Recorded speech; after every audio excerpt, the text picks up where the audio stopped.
una de las situaciones que viví más extrañas fue cuando, yendo a renovar el documento nacional de identidad, el DNI, en la comisaría, pues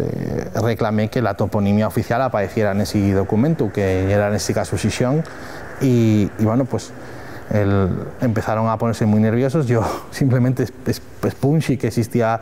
una ley de uso, que existía un decreto de toponimia de Xixón desde hacía un tiempo ya, y que, bueno, que tenía que aparecer el documento oficial. Bueno, pues en un primer momento negábense a hacerlo, y ante mi insistencia pues llegó un agente de la policía de aquella comisaría y pidióme pasar a una sala de interrogatorios donde me tuvieron interrogando que, bueno, que porque venía a buscar problemas, que porque yo dije, yo no busco ningún problema, siempre que teniendo la forma y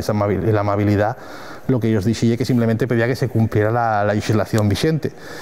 Y bueno, finalmente pues aquello no fue así, presenté queixes ante la entonces Procuradora General de Asturias, ante el Defensor del Pueblo de España y ante los medios de comunicación, y hízose una denuncia pública, y realmente con el tiempo logramos que la toponimia aparezca en los DNIs siempre y cuando la solicites, lo cual ya es absolutamente anómalo, porque la toponimia oficial, por ejemplo, en el caso de Xixón, pues es Xixón Gijón, y por lo tanto, cuando en un DNI se pone la toponimia oficial, tienen que ponerse las dos formas oficiales para todo el mundo, no que tengamos que pedirlo como si fuera una especie de, bueno, pues de permiso que nos dan especial o de alguna manera pues una cesión que nos faen, ¿no? La toponimia oficial, y tiene que cumplirse en todos los ámbitos.